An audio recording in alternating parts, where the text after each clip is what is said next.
I think my juices flow all the time. Absolutely, absolutely. You know as much as I know. Right now, we've been able to stuff the stuff. The curse is broken. NC State fans, finally. Finally. Hey, happy Thanksgiving. I mean, that's a triple play. The Wolfpack ain't for soft. It ain't for soft people.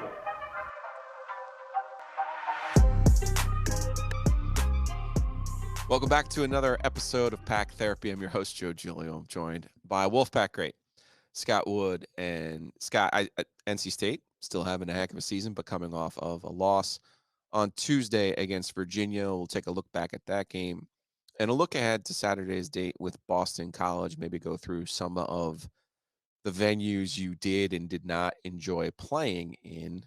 But let's go back to Tuesday. I don't think Virginia has been, by their own standards, especially great on defense. They're not that athletic. But I thought they were really laser focused in on doubling DJ Burns and making State beat them in uncomfortable ways. In the first half, they really kind of choked off NC State's offense. Yeah, and I think one of the big parts of that is State and Virginia are only going to play each other once this year, correct? So yeah, just up there. When it comes down to the standings at the end of the year, State's probably going to be one of those teams that, could give them a tiebreaker or anything like that, some type of issue. So I got to imagine that's in their mind. Obviously, how hot they've been playing at home. They wanted to send a message to the rest of the ACC. But I think they just came out and they just did what they wanted to do. I've always said these Virginia teams, if you're going to beat them, you're not going to beat them getting to the basket, finishing at the rim. You're going to beat them by making shots. And State early on, just they did make a lot of shots. They made a lot of tough contested ones, which is what Virginia wants. That's another way you can beat them if you take some tough contested ones. But State just didn't make shots. And again, I mean, they're really, really hot going into the game. To tell you that they were going to go undefeated the rest of the year, I don't think anybody was going to believe that. They ran into somewhat of a juggernaut defensively, which is also probably really good for State. This is something that they need to see. They need to see a team that has high level intensity on the defensive end that'll prep them going for, the rest of the season and into the ACC tournament. So I think it was beneficial for them. I think the main thing going forward is just no hangover, and going to BC is a very potential hangover. It's such a one-off game, though, Virginia and their style of play, and you mentioned how they defend the rim. And I think people do get confused about what the pack line is and what it isn't, and what their defensive style is and what it isn't. There's a choice that you make when you play them. And you mentioned it. There are contested shots that they're willing to give you. They are also big on what Mark Gottfried used to call KYP, know your personnel. So Scott Wood is not going to get a clean look from the corner or the top, but Richard Howell is, one of your teammates was. They knew who everyone was. You're right. They choke off penetration. They do that by hedging or doubling that screen. And I thought the double of DJ was slightly different than other teams. And he hasn't been doubled a lot because of his ability to pass, but they knew where he wanted to throw the outlet pass. It was very smart what they did in the way that they doubled Burns. He really didn't allow State to get into a flow, particularly in the first half. The game was won in the first half. It was 34-20 by the half. And I thought, this is a smart play by Tony Bennett in Virginia. Well, and typically, DJ is notorious for taking a post-up catch at the three-point line and backing it in. Typically, never would a coach want to double team there because it gives them a lot of time to make a decision. They see the double team coming. But in this instant, every time they doubled, that double team was on him as he was catching it. And it made it much more difficult for DJ to just – because typically he can grab and analyze. It's a lot easier to pass when you can analyze and know where you're going. They made it really tough that, one, they're double teaming him way out. So that skip pass that they're giving up is the opposite corner. So it's a longer pass, so it's an easier to close out now for whoever's going to rotate, and then they can get out. I just think I think from a defensive standpoint, I think they just played really, really well. Obviously, I don't think State had their best stuff by any means, but just from a strategic standpoint on that double team and how quickly the double team was and who they were doubling off of, just kind of changed the game a little bit for State, especially in the half-court offense, because that's who they've been going to is DJ in the half-court. Yeah, season high 6 turnovers in 21 minutes for DJ Burns. Did make 4 of his 6 shots. Ended up with only 1 assist. You compared that to the big win against Miami, who did also double him, and he had 7 assists against Miami. So again, NC State had to come up with a different way, and I suspect if they see Virginia in Greensboro, I suspect they'll have a different approach to the game and a different way to play against them. Not saying they weren't prepared on Tuesday. I just think I think you're right. I think Virginia had their own ideas about what that game meant in terms of the ACC standings. Here we are on February 9th. How unusual and how nice it is that we're talking about NC State and being near the top of the ACC standings at 9-5. I wonder, Scott, while we stay here on Virginia for just a second before we get to Boston College, the difference between having to play 3 games in 3 days and 4 games in 4 days, in your brain, in your mind, what is it? Because that's what you're afforded. If you finish in the top 4 of the league, you're afforded the 3 games in 3 games in 3 days route. Not saying 4 and 4 can't be done, but it's certainly unusual. Yeah, I'm even trying to go back to when I was playing and even comprehending it. Now, my first instinct is I say it's not a huge deal because I think when you get out there, you're not thinking about the fatigue. You're not thinking about the previous games. I think it's also an opportunity for you to get hot at the right time. I think that's also really, really beneficial if you can have some really good games. The first 2 and you get in a third game, you're rolling with some really good confidence, which I think is a big piece, especially in the tournament and boosting into the NCAA tournament. For me, the teams that get hot are the ones you always got to watch out for. But there is something about the fatigue. You're not at home, so the training, the therapy is all a little different. Coach Godfrey would always bring in masseuses, and we try to make ice baths out of the tubs at the hotel. But it's all just a little different. If anything, it's more the fatigue. I think the fatigue will get to you after a while.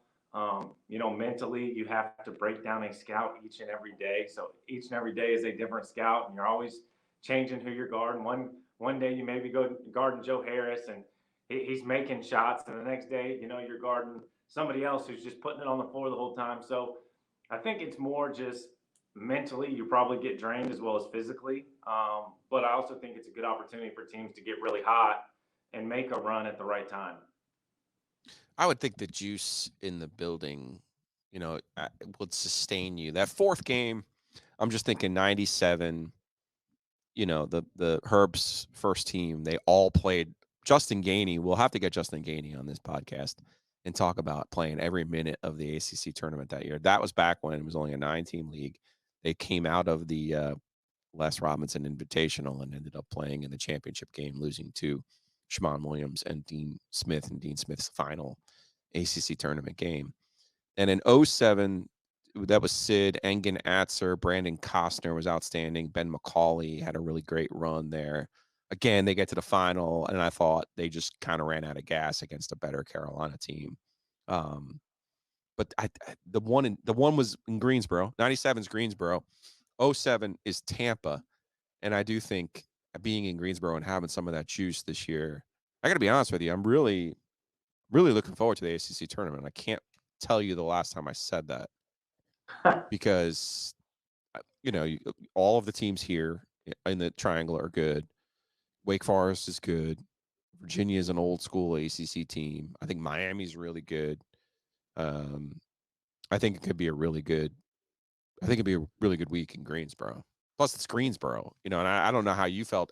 You played well there, so I know you like that gym and those rims, but I just it's got and we're talking about Virginia here, and it is I don't like it when you only see a team once, Like I like that State's going to see Carolina again. I like they're going to play Wake again. I mean, Wake's going to be interested in seeing them again too.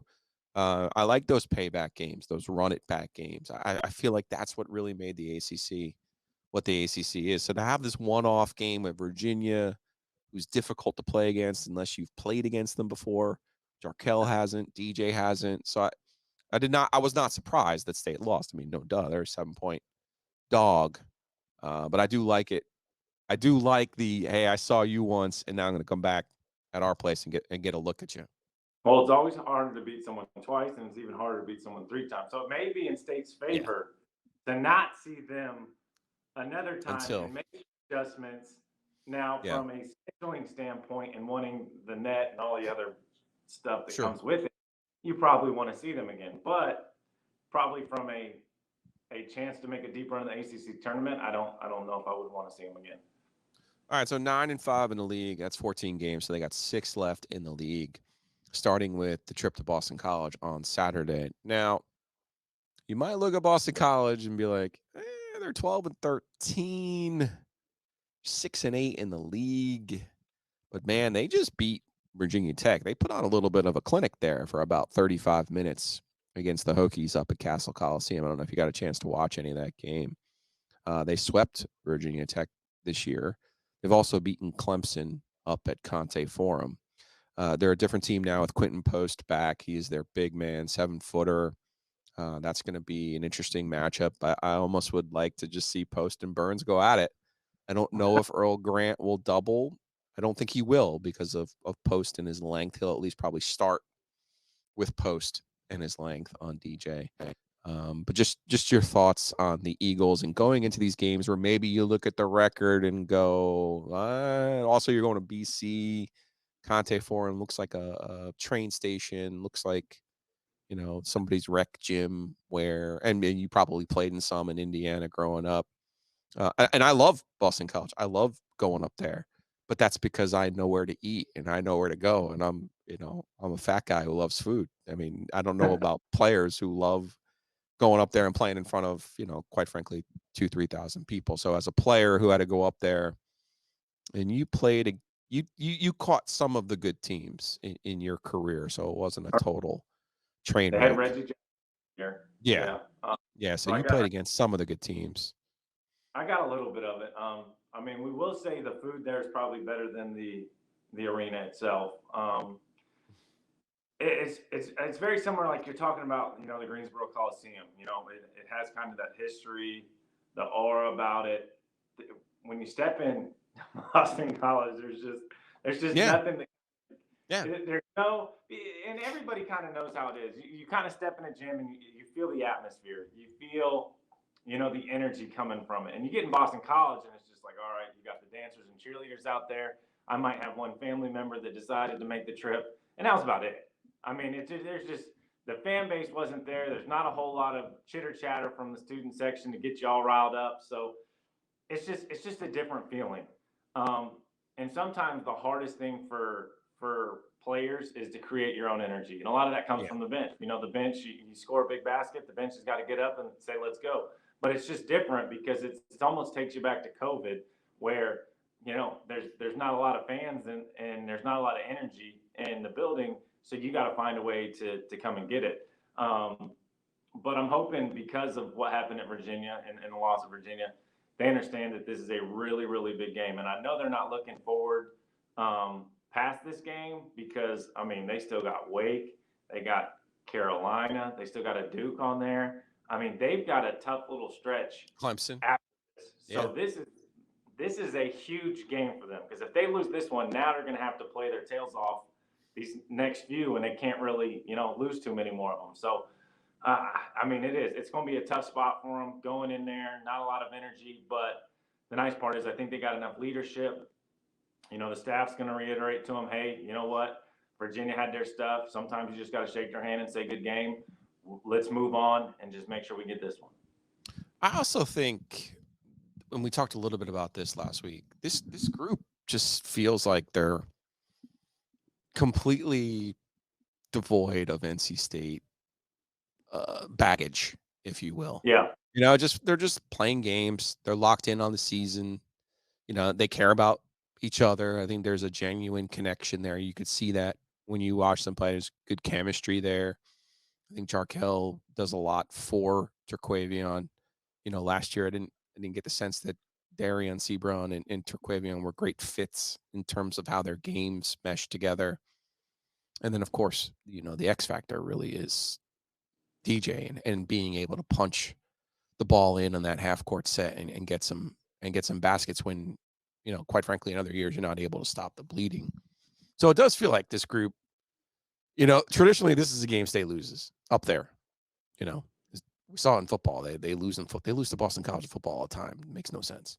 It really doesn't. I mean, I'm not trying to be a jerk. I mean, NC State's got better talent than Boston College in every sport other than hockey. So, I mean, hard place to go to, man. It's a hard place. Yeah, and that's, you wouldn't think of it like that, but it's just the energy of the whole set. It almost feels like, all right, this is not an athletic school. Like these kids came here for academics. Like it just has a weird feel to it.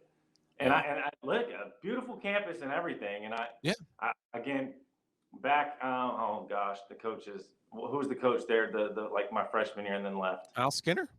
Yeah, when he was there, I mean, they had some. When they were in the flex, man, they had you. They should have never got rid of him because first year we experienced that. They had some good atmosphere, but since then it's been gross. Yeah, I think Earl Grant has a chance. He did a really good job at Charleston. He took that job last year. Obviously, difficult circumstance to try to get people interested, but I think he's done a pretty good job. 6-8 in the league. We've seen bad years here at NC State where they don't win 6 games in the league. So this is this competitive team. They're going to play hard. They have some history. Earl Grant and Kevin Keats have some history together back in the CAA. So he's going to be familiar with how State plays. I'll say this about this State group. If you would have told me that they were going to go 1-1 against Florida State and Georgia Tech, I would have said, okay. And I think we keep waiting for a little bit of a hiccup, and it's normal. Last night Syracuse is down at Florida State, and I'm thinking, well, Florida State's going to get them. Syracuse got out of it. I think they're just games like that. But the hiccup last night was Boston College and Virginia Tech. Virginia Tech's out of conference resume is better than everybody but Virginia's. And they just can't quite seem to put it together to, work themselves into the tournament mix. But that's not NC State's problem. Of the places that you played, where would you put Boston College? Because I'm guessing even though the success wasn't there, you enjoyed going over to Cameron or in that type of setting. Was there a more difficult gym for you to play in, or was there one that you just didn't like playing in? I know Florida State you had your career high in, so I'm guessing you were okay with that place. Yeah, there's a few. Boston College was just always tough. I feel like for some reason I played well there. I think I had a few decent games. Believe it or not, early on in my career, Miami was very similar to Boston College. Mm-hmm. They weren't on the level they're at now, and it was just a weird feeling when you get there. It's just like nobody really cared. You kind of got to create your own energy. Miami was another one that was tough. Now, junior, senior year, when they were loaded, it was a little bit of a different story. I mean, they still didn't probably have the crowds that those kids deserved. But it was just different feeling. I hated Miami. I could care less to go back to Miami to this day. No, not Miami. Maryland. Sorry, Maryland. I care less. The Under Armour ball, your favorite. I care less in Maryland. Those are. Hey man, got some passionate fans, but they're borderline crazy, man. Maryland was still my favorite. So Maryland, you sat in the end zone, and you didn't win the game. Gary was a wizard, and he called a timeout. And Gary would scream. He was screaming at the top of his lungs, "I told you to guard the effing white kid." After you had made, it was off a set play. You made 1 or 2 of them, and then they called timeout. I told you, guard the white kid. I wasn't a big fan of my Maryland, but it was also. Oh, their fans are the worst. Their fans are the worst, man. Come on. atmosphere and there was an energy. Oh, yeah. You were lacing up, ready to go.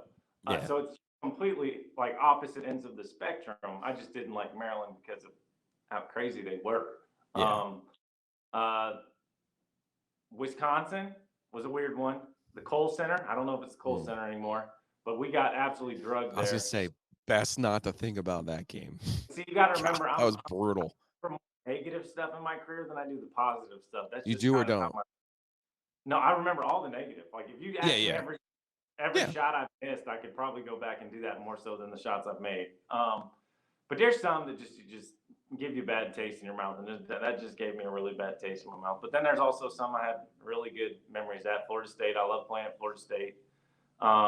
Weirdly enough, outside of my freshman year, I liked playing at Wake. Okay. The mascot would come and rev up the motorcycle in your face, Mm-hmm. so you could taste, some fuel. I really liked Greensboro Coliseum, which is probably my second home. I'd like to get a statue in front of Greensboro Coliseum one day. I don't know if they'll go for it. Let me think. Where else? I had fun at Madison Square Garden. We played UConn. Yeah. At Madison Square Garden. It's just a historical place. Stanford was also a weird one. That's the hottest gym I've ever been in. Stanford. When we played at Stanford, another weird one. I feel like they had a decent capacity. There's a good little crowd there, but it just didn't have a whole lot of energy to it. Stanford was a lot like Cameron in size and kind of setup. Yes. And again, it's the hot. I've been in Cameron plenty of times where it's scorching hot, but Stanford's gym was the one where CJ was cramping, and CJ had some cramping issues, but yeah, that was the one game where they're like, we need to get him like an IV like right now. Yeah. What else? It was stupid hot in there. It's so far. It's so far to travel there. Arizona had a great crowd. That'd have been fresh. Your Arizona game was the one where Tracy Smith was suspended for we making the comments about. Really well, but Arizona. Yeah, he did. The Vandy Man started and played great in that game. Mm-hmm. I told the Sidney Lowe story this week, and I miss Sid. Because I remember every year he'd be like, "No, man, we still got time. We still got time." Because I was thinking of Carolina and some of their struggles, and I just remember Sid every year. But no, we can get hot in the tournament. We can turn it on in the tournament. And I always thought to myself, "You're not going to turn it on." And then, but I was like, you know what? He was part of the 1983 national championship team. He did turn it on at the tournament. Now they got a little bit hotter before then. Keep in mind, but so you can't tell him that you can't get hot in the tournament, that there isn't still time left, because he did it. So exactly. So there's always the history there, and I enjoyed my time with him as well as Mark. But yeah, every gym is different. It's unique. There's a lot of things that play into the energy, whether it's the history of the gym or how good the opponent is. Maybe it's a coach that recruited you but didn't recruit you as hard. There's a lot of things that kind of play into it. I wish I'd have played IU at IU. I wish I would have went to Assembly for that game, but we played at PNC for the Big Ten ACC Challenge. Who was it? Crean? Who was the coach who didn't recruit you? Tom Crean, and then Jordan Holes won Mr. Basketball. Derek Elston was there. Yogi was a year younger, but was in that area. So there's a bunch of former guys I used to play against, which was a lot of fun to me to play against those guys again. I was gonna say, that was the Oladipo team that you played against? Mm-hmm. And Zeller. Because they were number one? Were they number one? They weren't number one, but they were good. Okay. This was right before they were creeping with being number one, but they were good. Okay. Syracuse was the non-conference game where they were number one that you played against. Yeah. PNC. Yeah. Yes. And I think Indiana ended up at some point that season being number one, but not when you guys played them. I want to say that was the year they beat Kentucky when sounds right. They hit that three. We could be conflated there. I think that was a Christian Watford team. You played against I'm almost certain you played against Oladipo, didn't you? Yes, Christian Watford was the same year as me. So. Oh, he was? We would have played them It might have been my senior year. No, it Hold was my on. junior year. No, it was not your senior year. Your senior year was you went to My Puerto junior- Rico and the Coach, world 'cause I fouled. ended. You went to Puerto Rico and the world ended. 2012, 86-75, PNC, well, RBC, Indiana. Oh, don't have the box score there. Trying to do this through KenPom. KenPom sometimes will tell you Cody Zeller, Christian Watford, Oladipo. Yeah, not bad. Yeah, they had a good roster. Not bad. And that is indeed the team that beat Kentucky. Yes, they beat Kentucky 73-72 in December. So, yeah, I mean, they had to be pretty close to it. All right. Well, Scott Wood, I don't like it when you don't come into the studio and I see you, but this will suffice. I'm sorry. I'm too busy right now. I know you are. Blame it on the You kids. have well, everybody's got a Super Bowl pick. More important, you have a pick for the Waste Management Open, since this is one of my favorites on the Garner Golf Gambling Group. This is one of my favorite PGA Tour stops.